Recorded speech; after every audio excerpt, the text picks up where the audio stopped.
as a representative of AECOM in the region. I am based here in the Philippines, right? 4 years now living here. And what is it, 140 something days now in the same spot. I'm sure everybody's going through similar things, but I tell you, our impact on the region as practitioners, as real estate professionals, as government, it's much bigger than this country. I spent 20 years before that based out of Hong Kong doing urban design and master planning and shepherding infrastructure investment across the region. And I've got to say, I've enjoyed the practice here in the Philippines because of the level of national engagement and nation building that's inherent in every single project we do. So it was no wonder why I thought the title Bold, Bold, Bold is a perfect time for right now. Because if we look at the next slide here, we are in definitely a world of hurt, right? All of us are enjoying our company over the internet instead of in person, and it is tough, for those of us who can afford to continue our work. That's great, but for many across the region, it's a day-by-day existence, and it's not ending anytime soon. You look at these cases, right? And when you look at let's look at the next slide here, the economic impact, the dip that we see this year.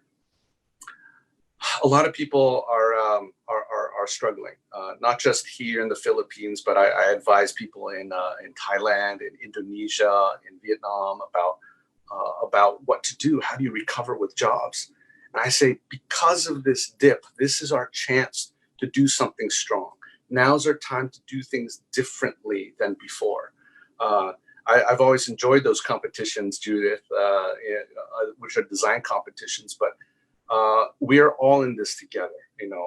AECOM came into the Philippines long ago. We started in 1996 here, but we've recently grown to help all practitioners. Royals on our panel. We've worked very closely with local groups. We're working with Jojo and IDEA now together on other projects as well. A rising tide floats all boats, and we want to look at the outcomes. What are we trying to achieve with our designs? Nature, health, mobility, jobs, and most importantly, equity for our communities. This is a time when the personal hero architects, the old Ayn Rand and Howard Rourke and the things of before must give way to a collective effort to build our cities. And at AECOM, we're rolling out a conversation framework called LIFE. We build cities with life. And when we're co-creating with the government, it's important to give them a purpose, an outcome. Life means more than just about people. It starts with legacy building, L for legacy building. Look at what Singapore and Hong Kong have done over the years. Of course, AECOM's been a big part of that growth. It's about integrating infrastructure and placemaking with people. Legacy is not just about what you leave behind as a physical, but what kind of generations you are able to create in the future. We're helping with the Indonesia new capital, for example. And it's easy to, kind of poke holes in that. Oh, it's just another big project and it's sitting in the middle of a province, someplace that's far away from the existing city. But we look at it from a bold standpoint. Can we harness that political will? Can we create 4 million population on, if there's 3 million there today? It's not a greenfield project, just like some of our projects here are not just greenfield projects. But it's not just about these big mega projects that affect us. It's everyday operation of our industries and our communities. You might not know, AECOM is also one of the leading environmental planning groups here. Our engineers went down immediately after that spill just earlier this month in Iloilo to help 308 families recover back. Every person counts when it comes to our community's legacy building. It's about life, right? L-I-F-E. I is for innovation. I don't know if you know that we're planning, designing, and implementing things like the Hyperloop. You've heard that, train through a tube traveling twice as fast as any high-speed rail. But it's not just the big infrastructure; it's the little things. So we're pioneering some wastewater data understanding because we do a lot of water systems around the world, and we are able to figure out patterns of the virus spread through that kind of data, right? And this data and these innovative, these folks who are thinking through the challenges of urbanization give us tools, even here in the Philippines, to leapfrog the challenges that we have ahead of us. You remember when we were when it was difficult to connect by landline because we're an archipelago, and then all of a sudden in the 90s we became the leader in cell phone technology. It's exactly that kind of leapfrogging we want to take advantage of today in this bold period. TRIPS is an example of looking at integrating mobility to get people back on public transport. We're rolling it out in New York. And what it says is that, not one firm or not one group can do it alone. We're integrating across all these different great app developers and transit agencies and cities and end users like offices. LIFE. F is future-proof. What we do, all of us, professionals and government, we think through what's ready for many years from now. Resilience and future-proofness often talks about climate, right? And, we've been helping, here's Greater Bay Area, Hong Kong, Shenzhen. The blue is the sea level rise. These tracks that you see on the screen are all these storm paths. The last big storm that hit Hong Kong, $50 billion in damage. And so we're working a lot on making sure cities are more resilient and future-proof. But it's more than infrastructure. People, the Greater Bay Area is known because of all the factories and the growth of the export economy for Hong Kong. Well, people are the factories of the future. The ideas that come out from our talent, and especially for the Philippines. Oh my goodness. I advise a lot of folks right now about don't go after the lower income factory jobs. They're important, but also build innovation and talent, startups and ideas. This is what we did for Singapore. The Jurong Innovation District is about creating almost 100,000 jobs. And look at what the Singapore government is doing. They are putting money into and backing startups so that they can take the risk to be creative. Who's the most creative country in Southeast Asia? Oh, right? I mean, we've got so much verve and an entrepreneurial spirit that over the past couple of years, we've been advising the BCBA about what else to do beyond New Clark City and beyond BGC. They have a lot of properties up there. I said, you're the tip of the spear. Don't go and compete with the other industrial parks with that land. Create factories of people and ideas. Poro Point as an example. I mean, the old plans for Poro Point we're starting to move in that direction. It was about harnessing places where people can discover ideas together, and townships are the factories then of those ideas. And I think it's resonating because you see with New Clark City, which many of us have taken a part in, right? This is Royal's great stadium that's part of the first phase of the National Government Administrative Center. And I purposely didn't show any renderings. Renderings they're just a means to an end, right? It's about the people who decide to embrace a place, call it their home, and are enabled by the infrastructure. That's E, life, L-I-F-E. E is for enabled. Our work is not the end. It's a means to the end. It's to enable creativity and economic opportunity and equity building. And so it's not just greenfields. We have to come back to our core, Metro Manila, where 15 million live inside that blue line. And you compare that same shape to other cities, and you see the lack of infrastructure. We are 7% only of the rail infrastructure we need of a comparable city. If we can bridge that, solve the jobs and housing imbalance, bring jobs out to where people live, bring people to the jobs, that we're start to build and enable economic recovery in so many ways. And so now we're working with BCBA to leverage our creative economy. You know, we have 1.2 million freelancers here, and freelance industry is fantastic, but it lacks the infrastructure, both the physical and the digital infrastructure, to become not just a $3 billion piece of the industry, but 10 times that, 30 billion. That could be 10% of our GDP. And so I think you put all those together, LIFE, you think of that as a framework, and it comes down to the most essential, valuable infrastructure of our cities and our nation, which is each other, our people. For a big infrastructure company, I wanted to make that point. That's not just about the physical planning, but it's what we catalyze through this invisible work. All right, now this is a meta conversation. I'm going to finish right after this. This meta conversation is, look at what I just presented, and Judith wanted to Judith wanted me to give the secret sauce of how I work with government so well, and I would say it's like OEM. You know OEM, right? Like industrial processes, original equipment manufacturers. These are people who do the product and then they give it to a brand, and the brand takes credit and markets it and all that. There's a lot of these manufacturers. Urban planning is a lot like OEM, except that it should stand for three things. Outcome driven. We're going for outcomes. It's about the economics of land. And then finally, the micro, small, and medium enterprises. All right, those are the secret sauce of cities. That's why cities came together in the first place. People moved to cities for opportunity, economic opportunity.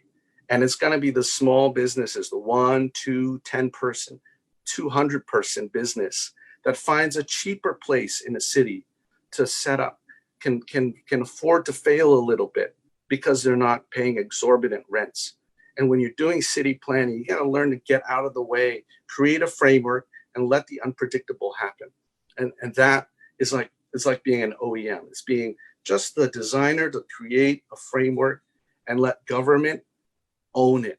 Let the citizens own it. Let all small businesses come in, take pride, and find that they will build their life with your city.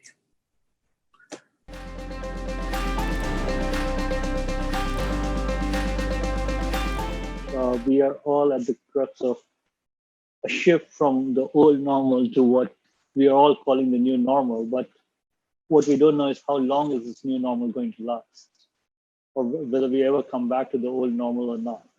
And as we move forward, we are all facing a lot of risk, a lot of uncertainty. So let me just give a brief history on what ADB and other government agencies or international agencies have been focused on over the last few years. In a pre-COVID world, urbanization is among the biggest challenges facing us. It's one of the biggest challenges facing us in the next decade, especially in South and Southeast Asia, where mega cities is going to be the trend of the future, or is expected to be a trend of the future. And why is that? I mean, as Sylvester mentioned, cities are the engines of the economy. They are also, cities generate almost 80% of the region's GDP in Asia. They also use up around 60 to 80% of the region's energy. And they're responsible for 75% of our carbon emissions. I mean, cities are the biggest contributors to climate change. And before COVID, climate change was among the biggest challenges facing cities in Southeast Asia. We are expecting a billion people to be impacted by rising sea levels, changing climate issues. And it's a serious issue facing us. In response to that, and cities over time have been getting a lot of responsibilities from the central government. What the central government did previously is now being sent to the LGUs to do. Cities provide fire services, police services, urban transport, water, wastewater, you name it. We do almost 100% of it. But we are not masters of our own destiny. We are dependent on the central government for our budget. So we get around 80% of the money from the central government. Before COVID-19, ADB, the World Bank, a lot of organizations are focused on the main issues of climate change mitigation, climate change adaptation. How do we make ourselves resilient to climate change? And then we had COVID-19. And suddenly a lot of our thinking in terms of shifting people around from cars to buses and everything started to change. And COVID-19 has brought cities around the world to a standstill. These are just snapshots from downtowns across the world in terms of how cities have immediately reacted to COVID-19. We've shut down. We've absolutely shut down. And COVID-19 has exposed the vulnerability of city planning. City planning has not been integrated with health planning. COVID-19 has brought municipal health onto the streets, and cities have not been prepared for responding to this. In Asia, the challenge is even more, because while now you see Europe coming back, you see the US and New York have gone off and is back, the other parts of the country in the US will also come back. COVID-19 in Asian cities has exposed our vulnerability beyond climate change. As cities, we have had significant underinvestment in social infrastructure. It's health, it's education, it's housing, you name it. And COVID-19 is impacting every element of our infrastructure. So let's look at transport, for example. Transport is changing. While initially we were thinking about moving people from cars to buses, now the issue is the buses that we have are not enough because of social distance requirements. A bus that could carry 48 passengers previously can only carry 11. Airplanes, which basically, if you maintain social distance guidelines, almost every one of these transit modes does not make sense financially. It requires more investment. The same is true of education. It's much more important that cities now, do more for education. You need bigger classrooms, as you're finding in Hong Kong. You need computers, as you're finding in e-learning. There is a lot more required on education. And these are just two examples, but it extends to the new normal is impacting every element of our life. I will not go through all of this, but the bottom line is all of this is going to cost us more money. And well, this is happening at the most inopportune time for us. Cities have to bring in more money, but this is happening at a time when our economies are in doldrums. We depend on the central government for a lot of our money, but declining GDP, increasing debt, the central government is saying, guys, we can only do so much right now. At the city level, cities in Philippines, for example, which are so dependent on tourism, are suddenly facing a dried up tourism revenue. The private sector, who we otherwise depend on, is realizing that, hey, urban infrastructure is actually quite expensive and it has a much higher risk profile for us. And this is a time actually for ADP, for us to think big. It's actually to go back and work closely with cities, improve their financial resiliency, improve the way they pick up infrastructure and design infrastructure, and to help cities build capacity in this new normal. And creating livable cities is one of the many things that ADB is doing. And I'm looking to you what exactly are we doing under this agenda, under this program, and how is this different from what we did previously? Most of our ADBs were predominantly project-based. We lent to the central government to build projects. And we help in this brown area, the project preparation, the structuring, and the execution of projects. With creating investable cities, we are actually going to work our way back to actually partner with a few cities and help them think through how do they become more competitive, more resilient in the new normal. We help the city think, hey, what is it allowed to do? What does Philippines allow Baguio to do in terms of raising capital? Once we realize that, let's say, hey, if I am Baguio, what can I do to increase my capital? Can I charge more for land value? I mean, can I do land value capture? Should I charge more for taxes? How exactly should I work with making sure that developers actually pay for what they do? I mean, they have development impact, and there is a development impact fee that they're charging. How do we actually select the projects which will make us more competitive and resilient? So we'll actually work with these cities in helping them develop their pipeline, helping them understand the financial resiliency and match these two elements together. Now let's scale up because we have 200 cities in Asia, which will be 1,000,000 plus. So as ADB, my job here is to try and figure out how do I bring this to, let's say, 25 cities so that they can be leaders to teach other cities in terms of what they could do.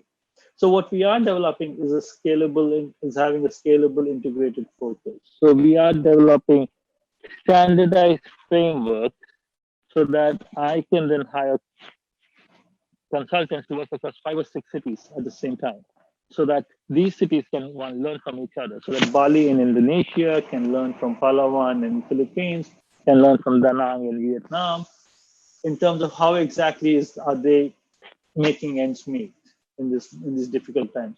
How are they thinking of a new normal and how to keep tourism continuing in new normal? We are matching this standardized frameworks and implementation on cities with capacity development. There is a huge difference in capacity between the central government people and the cities, we find. And it is very important that we bring in the best in class to work closely with these cities and improve the capacity. So we're working with Stanford and helping leadership of these cities think more creatively about what they do. We are working with the Global Center on Adaptation to improve the pipeline of cities. Most importantly, we are working within ADB, we're bringing one ADB resources. We're working with the School of Public Health and the Central Level Cities to help cities plan themselves and make themselves more healthy as we move forward. We have not decided on our cities as yet, so please don't ask me where in the Philippines will we be working, who in the Philippines will we be working with, but we have our own criteria. And yes, we will be working with cities that make money right now, the higher end of the cities, because those are the cities that you have to support and take them out of the federal pool so that the central government can help the cities who do not make as much money. I'm not going to spend much time on this. We basically have talked through this, but this just gives you more details of what will we be doing with these cities in terms of helping them develop their pipelines, helping them facilitate better relationships with the capital markets, with the central government, and with the development community, and what elements do they need to bring in to make themselves more healthy and social. So why should cities do this? I think this is a terrific opportunity for cities to work with the best consultants out there, the best resources that ADB can bring to help them improve their pipeline. It'll help them think about better resources to get more capital. It'll improve governance. Capital markets always improve governance. It will allow them to take a more comprehensive view in terms of how do you prepare yourself and how do you service and provide better infrastructure.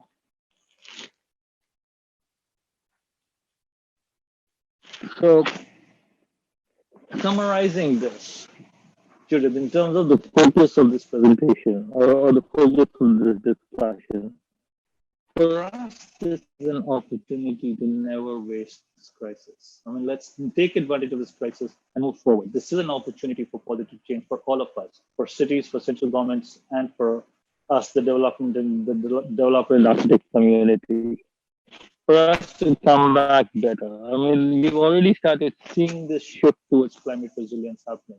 People are moving away from cars. Working from home has suddenly become a new reality, and people are finding that they can do it quite efficiently. Now let's match it with helping cities become more resilient, both financially and in terms of social infrastructure, so that we can all build a better normal for all of us. Thank you.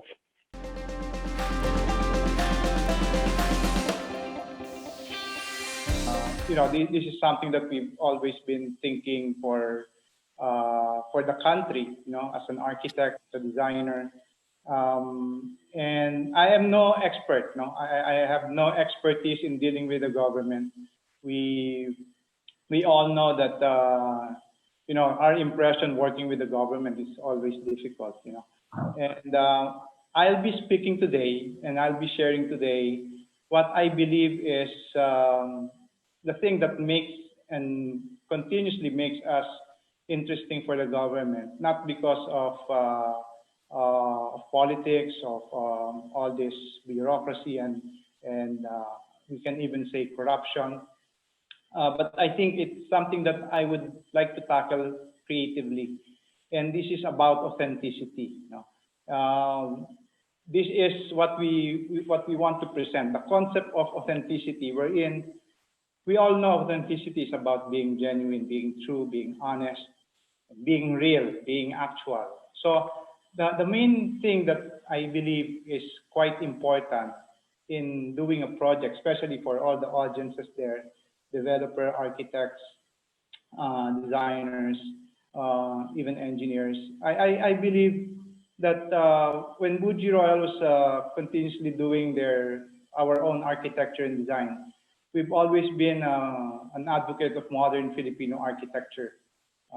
And it's been our, I would say, advocacy to create a better Philippines in our creations, in our architecture, in our designs. And modernity is not for us a period, you know, it's not a style, but it's actually more of a mindset that we believed in. And when the government was talking to us in those times of discussing these projects that we are now doing, I believe that's something that they saw, you know, because being modern, being progressive, I believe any government would want to be modern and very advanced. You know? And I think the very essence that made it more glaring for the government to work with us is that we are doing Filipino. So we put it together, we made it together, we made this for the past years, we made this identity and this idea that there is such a thing. And when the government saw that in us, I believe that's the time they felt and they realized. I mean, they are also very nationalistic. These people are people, you know, these are Filipinos behind the government. And I was very surprised when I shared to them the vision, when I shared to them the ideas. It's just that the Filipino-ness comes out from them, you know. And with that in mind, being able to share these ideas to them, that it is a rooted philosophy, it is something that is coming from the tradition and from the past, but never stagnant. I think that is something that the government also was looking for. It needs to be progressive, but it needs to be truthful. So the actuality of that authenticity is when you start to feel that it's you, and it's really you, and you don't have to put a mask or to pretend. And that, I think, was the very essence of that modern Filipino sensibility, that when we shared it to the government, we started to share a dream where everybody started to dream with us in the government. And I think, as I said, I am no expert, but the fact that there is so much bureaucracy there, and you have people who start to dream with you, they themselves they became a helpful hand in achieving the dream. So I think that's very important, and that is not achieved by just presenting to them a design, a look, but we needed to share with them our philosophy, our precepts, where we're coming from, and we needed to share to them our nature, which is we are a believer of nature itself. So we believe in the nature of things. That nature is peace is part of our philosophy in creating an authentic modern Filipino architecture and design. And this is not just because we see nature around us, but we see people also around us, because we believe that man is nature. We don't separate man from nature, but we see it as one. And I think when they started to see that all of this is coming from a very cohesive principle, which makes sense. It's actually just all common sense. I mean, if you start believing that nature is giving us all the benefits and protecting us and taking care of us, it's providing us, I think in the end it's all about going back to nature. And with the government's effort of trying to make things green, trying to make things more sustainable, trying to make things more, I would say, global or international, when we needed to present the concept of variety of the world, of the Filipinos, it was something that also captured them, because we presented it to them that the Filipinos and our creations as Filipinos, we ourselves, we don't need to compete outside. We just have to present ourselves truthfully. And that's authenticity, because in the end, once we're able to present our refined architecture, our refined design, our refined lifestyle, our refined cities as we master plan it and develop them, if we're able to refine all of this, it becomes our gift to the world, wherein it becomes a great tropical model for any neighboring country who's also tropical. We can share these ideas to the world. So I think with all these precepts, philosophies, and ideas that we have shared with the government, I believe that it's something that made them realize that they are really, and they should be, the main advocate of what is Filipino and who is Filipino. So without being pretentious and without being, I would say, closed, and we open up our minds and we open up to collaboration. We have Sylvester, working with us for AECOM and also ABB, and we have all other international consultants. We have IDA. We are working with them because we believe that the Philippines can develop and progress to be global, but with the help of collaboration. And this is the modern bayanihan that I was saying. I'm saying that we can make our country better, and we can still make it Filipino. It doesn't have to be a copy of the best of the world, but it can be the best of the world because it's Filipino. And doing this, in doing a project with the government, you'll be surprised. They're also the one who's looking for better standards. They're also seeking for that, but they just felt that they got trapped with the old system and the bureaucracy, and they feel that having good design is expensive. I mean, it's been a bad impression and a very negative thinking, wherein we feel that building better standards is not just wanting to be out there. It's because you want to make your lives better as a Filipino. We have to be able to give service first before we become free. We can actually service our Filipino people, and then we can say this is a better Philippine architecture, and we can now present it to the world. So that means to say, the stadium in Clark, the one we built, the one we designed, it's something that became as one of the top 10 stadia in the world without competing. The concept of doing this was to make things better for the country. It's better for the Filipinos. It's better for the world's SEA Games as they use it. It needs to be better than before. It should always be modern, but it should also be Filipino. So when we did this, we're able to create this, the manifestation of it becoming a global standard happened because the globe now recognizes it, and it's now top 10 of the global, the stadia of the world. it doesn't need to be a competition. It needs to be making things better for everyone. So what I'm saying is authenticity is rooted in all of us. We are all a brand. You know, every architect, every designer is a brand. That's why we have our names. We call ourselves a brand. So what's good here is that we are helping the country brand itself. And we can only talk about authenticity if we found authenticity ourselves. And that was a very successful project when we were able to do Clark City. And now we bidded and we won the project that is Bangkota, wherein this time we are not just presenting authenticity domestically or locally. We are now here and we are just saying the same message. We are just sending the same message. It's the same philosophy, a modern Filipino sensibility. We're not building Bahay Kubo in Dubai. We're building and we're creating a modern sensibility brought by a Filipino in Dubai. And this is what we want the world to see, that our sensibility as a modern Filipino is global. We are not anymore workers. We are partners of the world. We can partner with the world. We can collaborate with the world and showing them the sensibility of the Filipinos that we are progressive.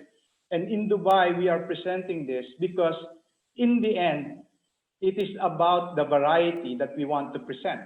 And how do we present our variety as a country? As I said, authenticity is important. The government was looking for something authentic. Authenticity needs to be actual. It needs to be real.